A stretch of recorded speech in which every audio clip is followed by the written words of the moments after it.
जो आप लगातार हमारी ये धरने तो पहले दिन से कवरेज दे रहे आपका चैनल, आपको मुद्दों को आपकी जानकारी आपके चैनल के माध्यम से पूरे सरदार शहर की विधानसभा के लोगों को है। उसमें जो एक मांग, प्रमुख मांग थी हमारी कि सरदार शहर के विधानसभा क्षेत्र में हमने एक मांग की थी कि सरदार शहर के अंदर बाबा साहब अम्बेडकर की मूर्ति लगाने की हमें जगह उपलब्ध सरकार द्वारा की जाए। इसका ज्ञापन हमने उपखंड अधिकारी को देकर यहाँ धरना शुरू किया था। उस मांग को सरकार ने माना और हमें जो तारनगर जो रोड है वहां पर अम्बेडकर वाटिका की जगह उपलब्ध करवाई है सरकार ने। उसकी जो सूचना थी, लिखित सूचना स्वीकृति की, वो कल यहाँ के स्थानीय विधायक श्री अनिल जी शर्मा ने हमें धरने पर बुलाकर, धरना 3:30-4 बजे के बाद समाप्त हो जाता है, लेकिन बाद में कहीं गाँव में गए तो लेट थे, तो उन्होंने समाचार भेजा कि भाई आप आओ, हमें आपको वो स्वीकृति का लेटर देना है। तो उन्होंने बुलाकर हमें दिया। उस समय हम और पुनिया जी यहाँ मौजूद थे और हमने वो स्वीकृति लेटर लिया। और मैं आपके चैनल के माध्यम से तमाम उन लोगों को बहुत बहुत धन्यवाद देना चाहूंगा जो इस मुद्दे को लेकर, तब बाकी मुद्दों को लेकर हमारा जो साथ दिया, साथ दे रहे हैं, जिसमें आप जैसे लोगों का भी हाथ है, बहुत बड़ा चैनल को चलाते हैं, कि हमारी वाजिब मांगों को हम आप लोगों ने सरकार तक पहुंचाया और हमारी उसमें से मांग मानी गई। अभी 3 मांगे बची है। बापा सेवा सदन स्कूल है, सर्वोदय छात्रावास है और वार्ड नंबर जो 50 में कस्तूरबा गांधी स्कूल है वो है। वो स्कूल वो 3 मांगे विधायक के जो अधिकार क्षेत्र में आती है, सरकार के जो प्रतिनिधि विधानसभा का जो विधायक करता है उनके क्षेत्र में आती है। और वही दूसरी मांग थी मेरी गिनानी की, जो वहां पे बाबा सदन में गिनानी जो बड़ी है, तो मैं राजकिरण चौधरी से फिर एक बार मिलूंगा और उनसे जल्दी कहूंगा कि उस गिनानी को हटाने के लिए आप भी हमें आचार संहिता लगने से पहले एक अच्छी खबर वार्ड के लोगों को दे, आपकी तरफ से, नगर पालिका की तरफ से। ऐसी हमें पूरी उम्मीद है कि उसमें भी हम सफलता हासिल करेंगे। मैं 2016 से इन्हीं मुद्दों को लेकर मैंने जो टीम बनाई थी, चीता सेना नाम से संगठन जो बनाया, उसमें मैंने प्रमुख बातें रखी थी, जिसमें ये मुद्दे थे बापा सेवा सदन, सर्वोदय छात्रावास, कस्तूरबा गांधी स्कूल, डॉक्टर बाबा साहब अम्बेडकर की मृत्यु भोज को बंद करना, दहेज प्रथा, बौद्ध सम्मेलन करवाना, पाखंडवाद को खत्म करना। इन मुद्दों को लेकर हमने चीता सेना का गठन किया था और जिसमें निरंतर काम करते आए। 2016 से हमें लगा जयंती मनाना, उसमें था बाबा साहब की जयंती धूमधाम से मनाए ताकि लोगों को पता चले अम्बेडकर कौन थे। वो आम आदमी समाज के लोग तो जानते थे, कुछ पढ़े लिखे लोग जानते, लेकिन हर आदमी को ये जानना, हर आदमी तक ये बात पहुंचना जरूरी था कि डॉक्टर बाबा साहब अम्बेडकर ने देश के लिए क्या किया और किन लोगों को संविधान में क्या क्या अधिकार मिले। इसलिए उनकी जयंती को काफी धूमधाम से मनाया जाए।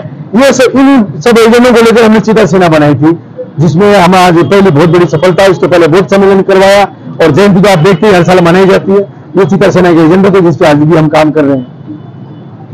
मैंने इन मांगों को लेकर कई बार बड़ी रैलियां की, धरना प्रदर्शन किया। पंडित भंवरलाल शर्मा को मैंने ज्ञापन भी दिया था और उन्होंने उस समय, आप जब वो दुनिया में थे, विधायक थे, वो क्यों नहीं कर पाए वो तो वो जाने, लेकिन चलो जो आज हुआ वो भी हमारे लिए अच्छी बात है कि कोई भी चीज बिना संघर्ष के हासिल नहीं होती। ये समाज को भी मैसेज गया है कि नेताओं की घोषणा से काम नहीं होता, उसके लिए समाज को चिंतन और मंथन करना पड़ता है कि जिन मुद्दों के पर हमें काम करवाना है उन मुद्दों के लिए हमें लड़ना भी पड़ेगा, तब जाके हमें सफलता मिलेगी, चाहे वो किसी भी क्षेत्र का मामला हो। मेरी हमेशा कोशिश रही है कि समाज को भले आधी रोटी कम मिले पर उसको शिक्षा पूरी मिले ताकि वो अपने हक और अधिकार की लड़ाई हर मोर्चे पर जाकर लड़ सके। कल माननीय विधायक साहब ने जब यहाँ मुझे वो स्वीकृति पत्र दिया था उस अम्बेडकर वाटिका के लिए, तो मैंने उनसे पूछा, बोला विधायक जी जो बाकी मुद्दे की मांग, तो उन्होंने कहा कि ये लाइन में लगे हैं और मैं आचार संहिता लगने से पहले ये तीनों स्वीकृति भी आपको ला कर दूंगा। तो मैं, अगर ये तीनों स्वीकृति मिल जाती है तो मैं समझता हूँ ये पूरे समाज, सरदार से विधानसभा के लिए बहुत बड़ी बात है, क्योंकि यहाँ सरकारी तंत्र, जो सरकारी स्कूलों में गरीब बच्चों की जो व्यवस्था चरमरा गई है, भाई गरीब बच्चा कहाँ पढ़े। आज वो अगर स्कूल चालू होती है तो उसमें सभी समाज के गरीब बच्चे वहां पढ़ेंगे। सर्वोदय छात्रावास चालू होते तो वहाँ जो गरीब बच्चे रहेंगे, हमारे यहाँ स्कूल चालू जाती है मेरे वार्ड में, तो वहाँ गरीब बच्चे पढ़ेंगे, तो गरीबों की लड़ाई कौन लड़ेगा। सवाल ये है। अब लोग इसको, कुछ लोग कहने लगे ओमकार वाली अनिल शर्मा के नजदीक चला गया, कांग्रेस में चला गया। अरे यार ओमकार वाली किसके नजदीक जाएगा, क्या जाए, क्या मैं वोटों का ठेकेदार हूं क्या? ये सवाल बहुत बड़ा है। वोटर अपनी मर्जी से वोट करेगा, ओमकार वाली कोई वोटों का ठेकेदार नहीं रहा, और वो बनने की कोशिश भी करेगा ठेकेदार।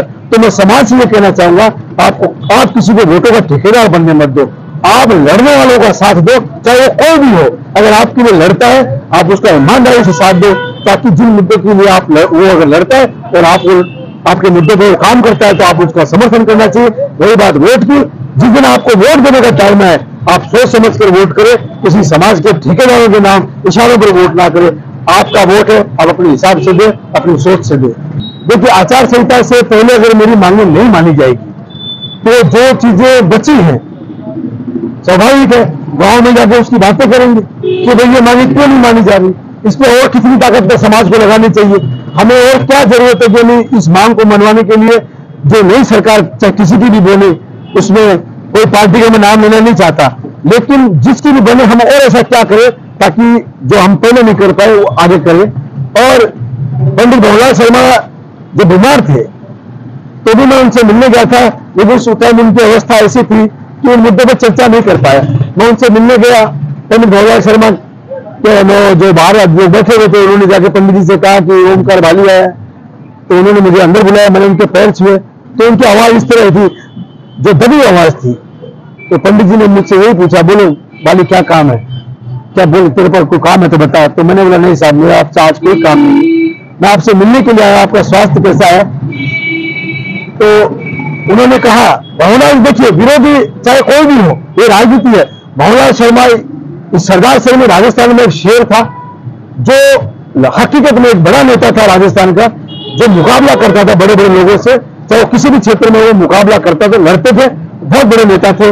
मैं उनके सामने आज तो ये कई लोमड़ी और ये जो ठंडे में दिल्ली बजाते घूम रही है भंवरलाल के नाम के खिलाफ, अनिल शर्मा के खिलाफ, ये उनसे डरते थे। भंवरलाल शर्मा के खिलाफ अगर कोई लड़ाई लड़ी मैदान में तो ओमकार वाली नहीं लड़ी। आपने देखा होगा भंवरलाल शर्मा के खिलाफ मैं किस तरह लड़ता था। तो ये मैं किसी का टूल बन के काम नहीं करता, मैं मेरे मुद्दों के हिसाब से काम करता। जब मैं मिलने गया भंवरलाल शर्मा से तो उन्होंने मुझे कहा बालू बताया तो काम है, तो मैं आपसे मिलने आया, स्वास्थ्य को जानकारी लेने आया। तो भंवरलाल शर्मा के जो शब्द थे वो शब्द मुझे आज भी याद है, और मुझे ऐसा लगता है हकीकत में आदमी जिंदा दिल होना चाहिए, ऐसा लड़ाका होना चाहिए।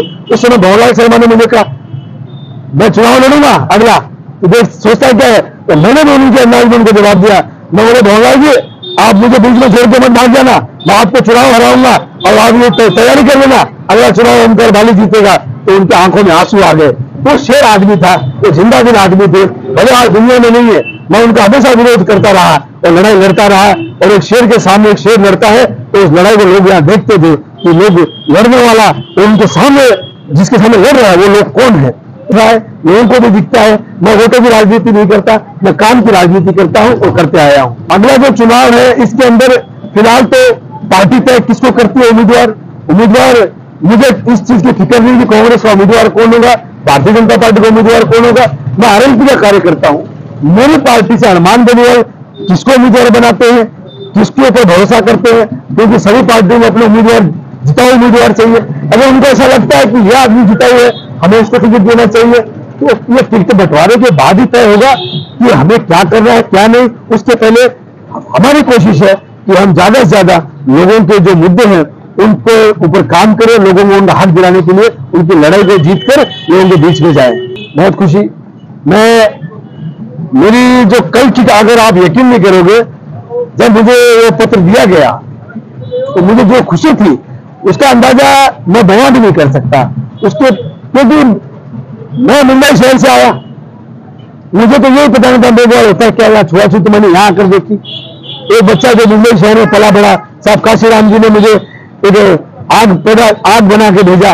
राजनीति जो मैंने सीखी सरदार सर में, वो मैंने भंवरलाल से सीखी, मोहन जी चौधरी से सीखी, लाल खान जी चायल से सीखी, हजारी जी साहनी से सीखी, रमेश जी पोटलिया से सीखी। ऐसे बड़े दिग्गज जो यहाँ सरदार सर के राजनीतिक लोग थे उनसे मैं राजनीति सीखी। लेकिन मूवमेंट में काम करना मुझे जो सिखाया मान्यवर साहब काशीराम जी ने सिखाया, और जो मुझे प्रेरणा मिली, जो मुझे ताकत मिलती थी, वो मेरे बाबा साहब अम्बेडकर से मिलती थी, उनकी किताबों से मिलती थी, और उसी का नतीजा कि मैं आज यहाँ पर काम करता हूँ और करता रहूंगा।